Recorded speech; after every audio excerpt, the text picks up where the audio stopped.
Welcome back to Sika Strength and welcome back to the Sika Stand News Show. Last week was the first break we've taken in quite a while, and we're here. We're back with the news show, and we're starting off with Joe Dehy.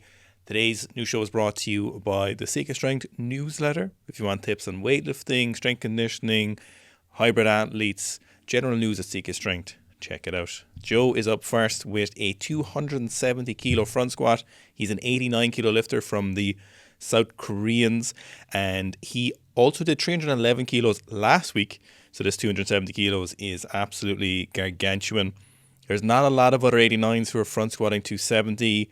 I feel like Carlos might have done it. We've seen him rep 250. Tianta was done 280 when he was like an 85, so I feel like that is still pretty fair and still counts. Other than that though, I don't know who else will have done 270. Maybe Kadamar. I think we've seen Kadamar do 250. So this is a massive front squat. To be honest, if you ever front squat 270, it's absolutely huge. I feel like the front squat gets slept on a small bit because we're used to seeing weightlifters doing massive back squats. We're used to obviously powerlifters doing big back squats, strong men doing big back squats. But the front squat kind of gets forgotten about. Doing a 270 front squat, as Owen mentioned, is just so obnoxiously large, particularly at this lower body weight. It's almost hard to comprehend. And I think when we see the back squats, you see like 311 last week, you get an idea for just how much strength prowess the weightlifters have. But the front squat numbers are insane. There's very, very few athletes in the world that are going to be able to take 270 for a squat like that, particularly when you consider, as I said earlier, just how light he is. If you think about how easy this looks as well, you'd be really surprised with how few weightlifters above the 89s would be able to do 270 like this, including a lot of super heavyweights would have a tough time. Maybe not, they'd manage 270, but I don't think they'd be doing it as well as this, or if they would, it wouldn't be a whole lot better. I think you'd be pretty surprised. I mean, the most we've seen from Lasha is 280, and that was using straps. Not many of the 100 plus kilo lifters from the current crop, or even of the best ever lifters, would be moving 270 like this. I'd imagine Akbar would move it like this. We've seen Miso front squat 270 once ever, and I think we've seen 270 or so from Leo Wanwa as well, so really puts 270 in perspective as far as front squats go. Now here we've got Maddie Karami. So he said this was a 231 kilo clean and jerk in the training camp before the 2024 World Championships. Have to say, if you put a silhouette over this to show me the shadows, I think I'd guess that this was an Iranian weightlifter. Even if you just told me the rough weight on the barbell, I think I'd know this was Iran. This is a very Iranian technique. Not to say that's a bad thing by any means, but I'm confident in thinking I'd get this right. It's funny, that technique, and what Owen's talking about here is like those few trademarks. One of them is definitely just how much he gets his knees back during that first pull. It's a difficult one. It's a difficult one because a really common error in people's first pulls is they'll shoot their hips up, their knees will go back straight away and the barbell won't really have moved. And you'll see things like this, and maybe as you're beginning weightlifting, you might say, oh, this is non-ideal technique. But what you really need to pay attention to is how well he moves the bar during that first pull. So it's not like he's shooting his hips up and moving his knees back and the barbell is barely moved. You'll see his shins actually only get to that parallel position just as the barbell is passing, just as he's going to that kind of knee passage section of the lift. So it is an interesting one. It's definitely something that, as you're coaching athletes, as you're cueing athletes, maybe as you're a weightlifter yourself and trying to learn a better bar path, getting that good S curve coming in the beginning of the first pull, it can be very, very difficult to emulate this position without straying too far into the kind of stripper pull, as we'd call it. For me, it's really the hips really far back from the barbell and then really into the barbell as much as possible would be the big giveaway from the shadow lifting. I think, again, I'd probably guess silhouette. We've got Karim, who is an Egyptian lifter. He was an 89 kilo lifter. Who knows what he's going to move to, if it's 88 or 98. Probably 88 kilo lifter, I imagine, for the Olympic class. With this 175 kilo snatch, most notable, I think, is the size of his arms. I think that's probably what everyone really thinks. It's not that 175 kilos isn't absolutely gargantuan, isn't world class. It's just that his arms kind of overshadow it, which is an impressive feat for a weightlifter. His arms, and when he turns around at the end of this lift, the amount of delt hangout he has from each of his shoulders is absolutely absurd. That amount of musculation, as some of the Eastern European countries would call it, you don't see that too often. And now the fact that we've seen it in many of the Egyptian lifters, or a handful of Egypt's more successful lifters over the years, just leads you to wonder, is there a massive emphasis put on that upper body hypertrophy work, or is there some genetic talent there that they're kind of really leaning into? Or is it just that for their style of weightlifting, people with bigger shoulders tend to do a bit better and you have some kind of selection bias going on there? But the level of muscle he has in his upper body it's absurd. I'm not sure if this is an obscure cultural reference for people outside of probably the UK and Ireland, but he has bingo wings. Usually bingo wings is referred to as like fatty flab hanging from your tricep, but generally it's just loose skin and fat. But he has bingo wings from massive triceps, which is actually a pretty impressive feat in of itself. Here we've got Wang Ji Hui. I should have just stuck with Wang. So this is a 210 kilo power jerk. Larior put this up. Larior's always got some crispy, smooth footage from the Chinese national team over the years. So kudos to him for putting this up. This is a 210 kilo power jerk from, I have to imagine, 102, maybe a 109 kilo lifter. Really, really nice positions. We just recorded a podcast with Squat Jerk Journalist talking about the Chinese programming style and how they structure their training. One of the things that they had in their training was just a day dedicated for jerks, or one of the sessions was just jerks from blocks, and they had that in once a week, basically every week. And the program has changed very little across lifters and is quite similar until you get down to the younger age lifters. But for most people on the national team, they put a big emphasis on practicing the jerk from the rack, which isn't something we see in a lot of teams. Sometimes you'll see it featured, sometimes it won't. It'll be lifter dependent. But from the Chinese team, we see across both the male and female, by the looks of things, that the jerk from rack is a staple.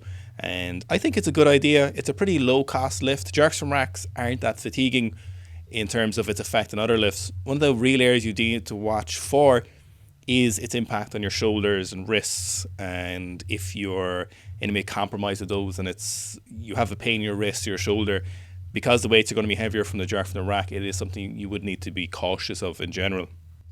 Looking at this actual power jerk then itself, a real standout thing is how high he puts the barbell.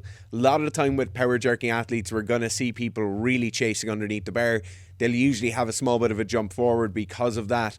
They're never really finishing that upward drive, but you see here just how high he puts that barbell. It would leave you to believe he probably has a 190, 195 kilo push press.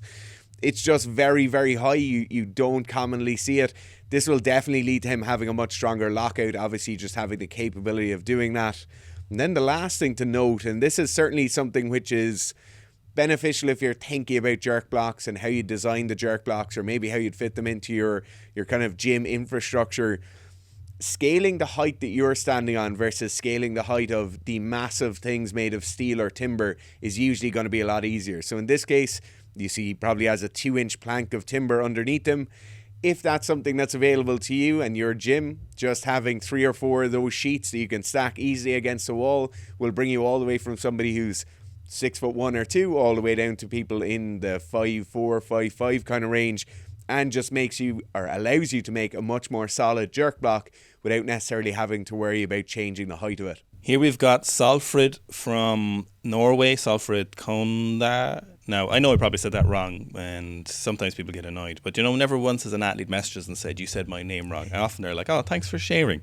Now, Solfrid is an incredible lifter, one of the best lifters currently going, and she seems to have taken a downtime from the Olympics after winning gold and Europeans, and she's on a comeback for her squat, and she works up in sets of 5 here from 130 to 160 kilos, but they're all touch and go reps, not because I think she's doing touch and go reps to focus on her quad strength. I think she's doing them because she's just absolutely demolishing everything up to and including 160 kilos here. Weightlifters often like to do this when they're feeling fresh. We don't really see this with a low bar squat. It's something that weightlifters will enjoy just because things feel good when you do them like this. The low bar tends to lend itself to this ability when you're using a stretch reflex that you can move through the reps really fast and aggressively. It often feels very good. She squatted something like 220 kilos, so 160 is relatively light for her, as cool as those ancient bumpers are. It is definitely an absolutely outrageous set of squats. On top of that then, it is good to move heavy weights fast for weightlifting. Again, it's a speed strength sport, so if you can practice that speed strength aspect in your training at all points, if it's with your pulls, if it's with your bodybuilding, if it's with your snatch and your clean and jerk, or your squats, you're training a trait that you want to have in your weightlifting. So if you can maintain good technique, good posture and good positions like this, then I would encourage you to do some sets. Is it a little bit more costly? Definitely. Is it valuable? Sure. Is it cool? Very.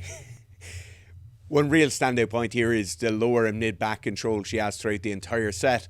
And it's an interesting thing. She does one really pointed thing with her technique, which allows her to have that level of control even in the high rep sets. That is keeping her hips back and in a slight amount of flexion throughout the entire set.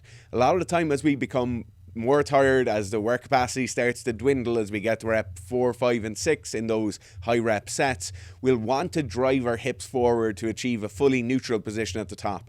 Now, fully neutral allows you to rest, it allows you to take a good break, get some good breaths in, but you do lose that kind of spinal position and the amount of tension you have in your erector spinae. You see here she keeps her hips kicked back throughout the entire rep. She's still obviously finishing the reps fully, but keeping the hips back slightly just allows you to keep your back in a much better position, keeps all of those muscle groups turned on, and then you don't have to be fully resetting in between each rep.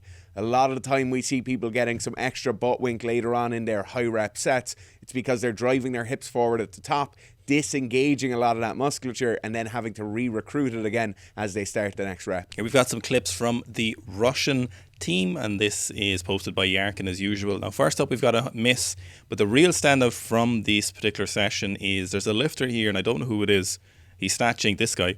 He does 150 kilos for one full and 2 low hangs from the floor, but then he goes on to do a double at 170, and it is outrageous. Now, the really interesting thing about this technique, we'll see it when it comes around again on the 170, is the fact that he's using somewhat of a not stereotypical Russian technique. So the Russian technical model is obviously hugely based off the Soviet technical model, as with most countries, similar to this lifter here or Dima Petrov before him. The technique is quite similar, but you'll see of the big massive lifter who's going to come around again on 170 uses a technique that's quite similar to the Belarusian lifters, which is mostly knees out. You can even see he hops forward a little bit. This is something that, for example, Andrei Ramnov would have talked about, and I even asked him at one time about that knees out position, and he said, look, it's something that it doesn't suit most people. It's useful to try in your training and see how it goes, but it's definitely something that, while it might feel good, isn't as effective in your training, because what happens is your knees don't get far back enough out the way, so we get this skewed bar pat, and you can see when he gets heavier in the 170s and even in the later reps of 150, he's slightly jumping forward underneath the barbell, which is generally a sign of a inadequate bar pat. Now, he's demolishing 170, so it's quite interesting, but I did have to just take note of how nice these snatches are. It looks great. It certainly brings up the question that you'd wonder, are those low hangs being used in complexes like that to try and maybe help get the knees back out of the way? One thing with the low hang snatches, as you go below the knee, people will really tend to push their knees forward to kind of feel for that bottom position or feel for an amount of leg contraction that they'll have as they're pulling the bar off the floor. So it is an interesting thing. Obviously, we talk about complexes a lot on here, why certain additions or things might be added into those complexes, and that could certainly be one of the things, just practicing keeping the knees back as he goes through that kind of knee massage area to lift. The other thing, looking at this, we haven't seen a big Russian national team training in a while, and it is good to see a lot of athletes, a lot of senior looking athletes in this case, training in the training hall. It's definitely good to see one of those nations kind of kicking back into competition prep. Here we've got Zhao Jinlan, who's a 45 kilo female lifter from Team China, and she's jerking 115 kilos here. So this is about 2.2 times body weight, well in excess of the world record, which I think is currently 113 kilos. I'm not very au fait with the new men and female classes just yet. The only one I really looked into was what Carlos would be doing, which I think was most people's interest, but I need to take a better look at them and see who's going to move where. But this 115 kilos is outrageously routine, given how massive a lift it is. and it looks like she could do another 5 or 10 kilos on top of this. The lockout here is so impressive. Obviously, with lighter weight class athletes, they're holding a lot less tissue in their arms. There's less proprioceptive feedback. There's obviously less strength to get the barbell overhead, and that lockout becomes so important in those cases. The lockout here is just absolutely crisp. It's definitely something you should be looking at. There's probably a few reasons she has such a good lockout. The first thing, she doesn't have that super kicked back, knuckles pointed down towards the floor wrist position. She has a really good wrist position overhead, all the weight being taken straight down through that kind of bony structure of the wrist rather than kicking your wrist back behind. Second reason, and this is definitely something a lot of people could learn from, is that 45-degree angle of the humerus. So looking at her rack position here, it's not like she has the elbows straight up and pointed straight in front of her. She has her elbows down, and that just allows you to have a much better continuation of that drive with the arms as the barbell goes overhead. And it all just kind of leads to this much crisper, much sharper lockout. Here we've got Gabriel Sinclair's favourite lifter, Weeraphon with Shuma. He was a 73 kilo lifter, and this is a 200 kilo clean and jerk. He is very, very strong and powerful, and this 200 kilos is outrageous. What I love about this is the actual split jerk at 200 kilos. Now, he misses the bounce on the clean or whatever. You know, it's a heavy weight. The world record's 205 or 204 kilos. And this 200 kilo jerk is outrageous. One of the things I really like about the jerk is the time he spends on extension. It can definitely be easy when you get to heavier weights on the jerks to want to rush through them, and certainly the extension.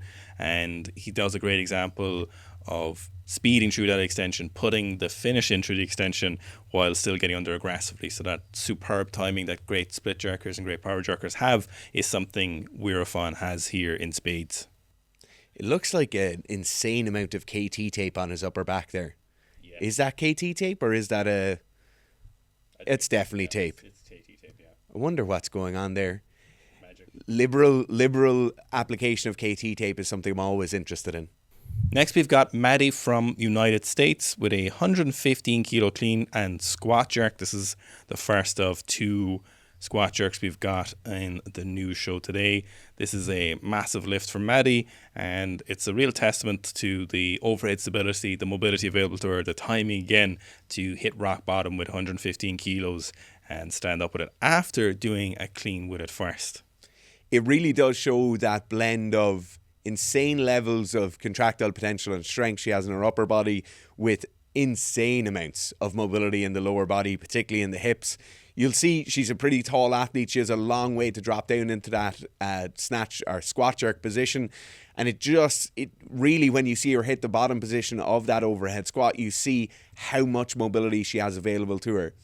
The issue for many of us is if you're really getting that mobile in your lower body, it's going to be very, very difficult not to be that mobile with your upper body. Yet with Maddie here, you don't see any of those issues. You see a really strong lockout. You see a really good continuation of that drive overhead. And it just leads to that really nice squat jerk position, which, to be honest, most people aren't ever going to be able to hit. So here we've got Abbie Cooper with a 115 kilo clean from the floor, then a high hang clean or a hip clean into another squat jerk. The hip clean is definitely something that's a favourite of American weightlifters, as we've talked about before. It's not something we're huge fans of.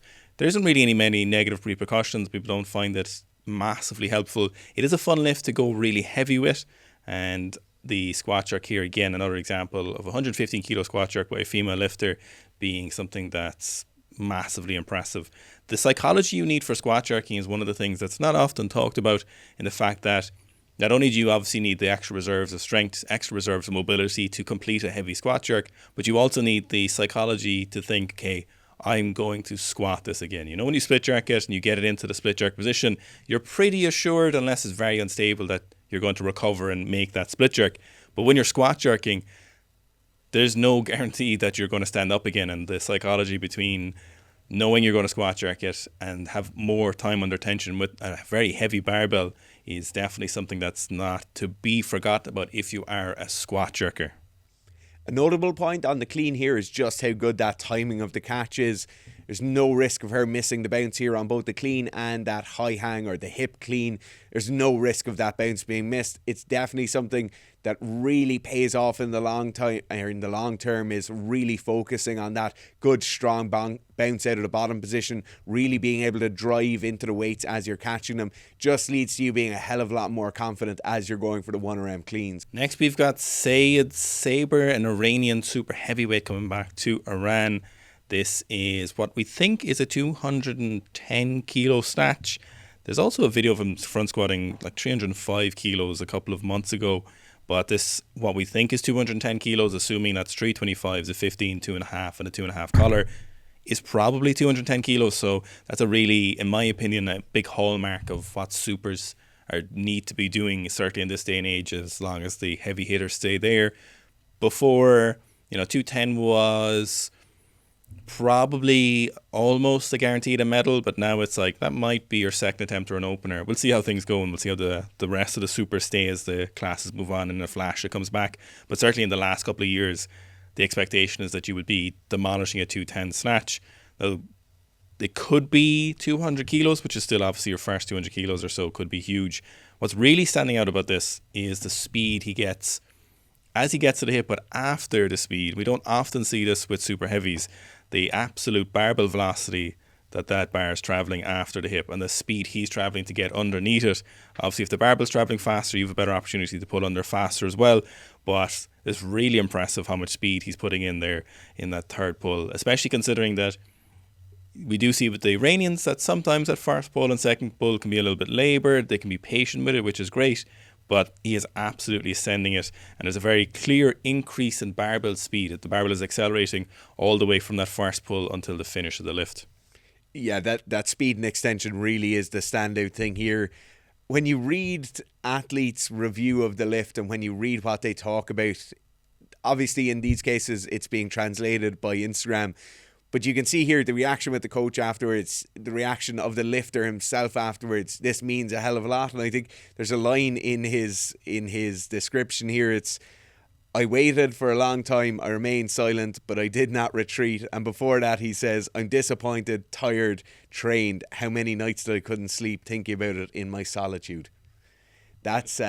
That gives you a good idea for how hard international weightlifting is. Next, we've got Bobby Thompson, who is a strongman with a 381 kilo triple on the deadlift for recreation, is what he said. So he's a very interesting style of deadlift that we typically do see with strongman deadlifters, in the fact that they'll often make use of the hitch on the heavier weights. Sometimes it might make sense in the competition. Sometimes it is something that they'll tend towards. So we'll see that slightly wider stance. We'll see the toes pointed out. And we'll see those knees coming back a little bit early. And we'll favour a lot of that posterior chain pulling it. It's massively strong deadlift. Really fast barbell speed. Really consistent across all the reps. Now, he didn't actually hit this, just to be clear. He really powered through all those reps. And it looks like he could have done possibly another 2 reps or certainly a couple of sets of this. It's a real testament to how strong he is. I often think about it when we watch powerlifter or strongmen deadlifting versus powerlifters deadlifting. Owen talked about that knee tracking, pushing it back onto the posterior chain a small bit earlier. It's an interesting thought experiment whether that is trained through the use of suits, or whether it's something where that is favoured by the use of the suit and maybe that extra tension you get in your posterior chain when you're bending over with a suit on. It is something I'd love to know. We're always curious about everything to do with strength training, but I would like to know if it is trained purposely as it suits the suit better, or if it's something where training in a suit and competing in a suit more often kind of pushes you in that direction on its own. Here we've got Lucas Hatton doing a 227 kilo behind the neck split jerk triple. Lucas, among many other weightlifters, is training for the Arnold or Rogue. I think it's the Arnold, where there is an overhead competition where you can go from the front or the back from blocks. And I assume there might be some kind of prize fund, I think. So they're all going for that max attempt. Lucas has done 240. We've seen Mitchell Hooper do 240 recently. We saw Tor do something like 210, but I think Lucas could be in the running. I'm not sure if that Ukrainian strongman, whose name is eluding me right now, I know, terrible sporting journalistic integrity, who kind of started this trend recent years from the pro strongman using a split jerk when he did really well with that stone barbell lifting. And it's interesting. I feel like Lucas, from what we've seen of everyone doing it, looks like to be in the lead for this. 227 for a triple is probably somewhere around 245, maybe even 250, which would be a gargantuan lift. But of course, if Mitchell has already done 240, it's a very, very interesting an event. It'll be one to watch. What I really like about this is it's taxing strong men in a way where they may not have been taxed before. So obviously they're going to get better results if they do go for a split jerk or power jerk style lift on it. Obviously, they're going to have slightly better results if they can achieve a lockout more easily overhead. And it's certainly a direction in which we've seen many strongmen, like pro strongmen, moving in the last number of years, is getting those overhead positions slightly easier. So having a better elbow lockout, having a more neutral position of the shoulder overhead, rather than that kind of out in front, fully flexed elbow position that we might have seen many people doing for a log press or even a log push press over previous competitions. I like this. I like people progressing. I like to see sports progressing along. It's not necessarily anything wrong with what they were doing previously, but certainly a move towards what you might, for want of a better term, call a more athletic overhead feat is definitely a cool move in my opinion. Here we've got definitely one of the strongest All Blacks ever, Fletcher Newell, and possibly one of the biggest squats we've ever seen from rugby union players playing internationally.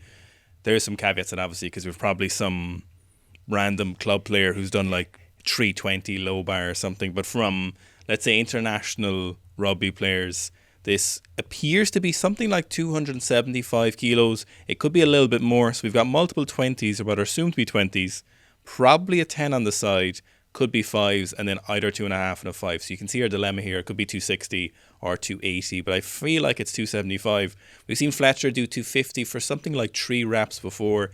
He's definitely one of the strongest squatters on the All Black team currently in New Zealand. Very, very good squatter. Solid depth on this. High bar squat. Nice consistent position. One really interesting thing you can see here when you're watching is that as he's coming up, you'll see how little his hands are actually doing, because it essentially fully lets go with the barbell, or is barely holding on with his fingertips on the ascent. But you can see how good his upper back posture and upper body strength is, that he maintains those positions really well and grinds through it. Realistically, as an international rugby player, this is more than he will ever need for the game of rugby, but it is a very, very, very impressive squat, and it's very interesting to see what the All Blacks are doing with their S&C. The question is being pushed more now than ever in the last number of years of rugby versus American football, or rugby players versus NFL athletes. And I think it's because of the kind of globalization of rugby becoming a bit more popular. Obviously, Netflix documentaries and post-World Cup documentaries are massively helping with that. And you'd incorrectly look at this and say, oh man, American football athletes are just so much better athletes because they're able to squat more weight. They're so much stronger and more powerful. The demands of rugby, and some of the comments here talking about his Bronco times, are so drastically different to what you have in the NFL or just in American football, generally speaking. So you have athletes like this doing massively strong and powerful back squats, high bar back squats, low bar back squats, big heavy deadlifts off the floor. They're also running sub 5 minute Broncos. They're also doing incredible levels of resilience across games. So players coming up on 70 minutes playing in the front row is absolutely obscene just how resilient the international front rows are at the moment. Obviously, closer to home, we have people like Andrew Porter playing 85% of the total minutes for the season. It's just unheard of that you'd have other athletes in other sports doing these kinds of things. You know, if you get just on the NFL reference, you know, they talk about yards carried, whereas if you were to get a GPS tracker, which they have lots of data on rugby players, you're seeing multiple kilometers run during the course of a game. So to remain fit, ready, strong, powerful, accurate, and it's the reason you see even international rugby players by the end just not giving up, but they literally have no more to give. So it is a different sport, despite the balls looking quite similar. Here we got Joe Kovacs, a US thrower, and he is well known for his massive strength lifts, as throwers in the international scene often are known for. And we've got 235 kilos cross grip or bodybuilding grip front squat here for a set of 6, which is outlandish.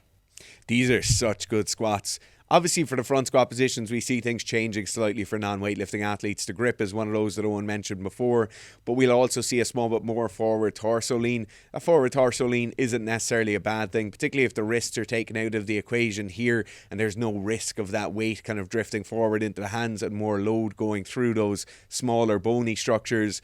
In Joe's case here, it's a really, really nice position on the front squat. The weights and the volume he does at those weights are just absurd. I feel like he's been on the scene forever in the kind of large and in charge throwing world. It's a lovely, lovely set of squats. I think another thing many athletes could learn from when you see Joe squatting is taking that maybe slightly wider than normal stance. So here we're really big fans of high bar back squat, maybe even mid bar back squat with lots of forward knee travel, really getting the quads engaged. But for the bigger athletes, having just a slightly wider stance can really help you get into those bottom positions a small bit easier and develop a small bit more power in that bottom position because of it. Speaking of big men, we've got Min Seok, who's a South Korean wrestler. You've seen on the No Show a few times before. And we've got a 300 kilo tire flip here for a run rep max. Now, me personally, I would be quite afraid of a massive tire flip given the amount of bicep tendons we see leaving their attachment points in pro strongman. But you don't get to professional rugby, professional wrestling by being afraid of an old heavy tire flip. This is massive, a 300 kilo tire. The problem with this is, you look at this and you're like, oh, there's kind of leverage here and there's levers and it's not all 300 kilos. But if you've ever tried really heavy tire flips, not just light ones where you have to do a bit of conditioning, but actually heavy tires, because it's hard to get access to them, you really appreciate just how hard it is to flip it over. Bear in mind, we've seen men deadlifting, we've seen men benching 180 kilos for a double. So he's not a weak individual in terms of just raw strength on top of being a wrestler. He is a strong individual, and this is no mean feat. No, I cannot explain to you how many thousands of tire flips I did in my teenage years and my early 20s. And it's impossible to get that tire moving. If you get it to your hip and it's not already moving past it, I really think you've already almost failed. The fact that he gets one leg underneath it here and kind of shimmies it up and then gets along it again just makes it so much more impressive. Usually with a tire flip, you're looking for a good kind of quasi deadlift position off the floor. You're looking to generate a lot of speed as it comes up to your hip, and then hopefully you get that tire moving through space or somewhat weightless for a split second so you can get underneath it and then drive it up off you. That position from the hip here, to get it from there to that kind of front rack position is very, very difficult. So this is where the tire flips become inhibitively difficult, and it certainly is. I don't think there's many people in the world are going to be flipping 300 kilo tires like that. Here we've got Silja, a Finnish thrower, a hammer thrower with 115 kilos on the hang power clean. Again, speaking of throwers moving massive weights, what's really impressive here is the fact that it's just 115 kilo hang power clean. You can also see in this as well is something attached to the barbells. You often see in the comments, people will be like, what's that on the barbell? So it is a way of measuring barbell speed. You might get some other attributes as well. You might get a power output, you might get velocity, acceleration, but essentially it's just a way of measuring objectively a couple of different things that matter for the sport of throwing. And we're big fans of this if that's an option. These are often quite expensive, they're annoying to set up, and there's actually particular nuance and technique to setting up these, as with all measuring equipment, that you need to set up in the correct fashion. And the reason you'll be doing this as a thrower is it's not always feasible to improve the top end weights you're using. So 115 kilo hang power clean for a female athlete is huge. It's a very, very big lift to be doing, especially if you're a non-weightlifter. I know throwing is a power sport, and in this case, what she might be doing is looking at how do those lighter weights compare from season to season. Let's say she did 110 kilos last year, and she'll do 110 kilos here again. And if that barbell has moved faster, maybe if she's had more power output or the acceleration profile was better for whatever way they're looking at this, then she can know that she potentially has improved her power output. If she can get faster barbell at the same weight, over the same range of motion, for the same lift, there's a good chance she's improved the qualities she needs for throwing, which is why she's doing movements like this. So it's not always about getting the maximum weights, and then it's good to see what the maximum weights look like and kind of make some decisions based off of that. The other really useful thing about one of these linear force transducers or any velocity measurement on a barbell is when you're in training. So this is a an example separate from what we're seeing here, where it's kind of a 1 rep max, or it appears to be definitely a 1 rep max. When you're in training, if you're in a certain period, maybe it's a speed strength period, maybe it's a real power output period, you'll put certain brackets around your speed. So you'll know, if I'm doing a squat, if I'm doing a power clean or a deadlift, I know I need the barbell to be moving this speed or faster.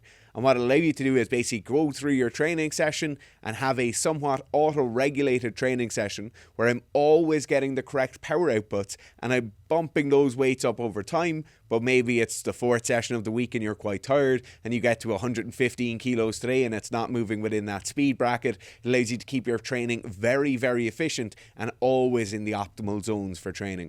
Lastly, but not leastly, which is not a word, we've got Mikolas Alekna, who is a discus thrower, and I love watching his throwing. He is, at some point, has held the world record. I'm not sure if he still has the world record.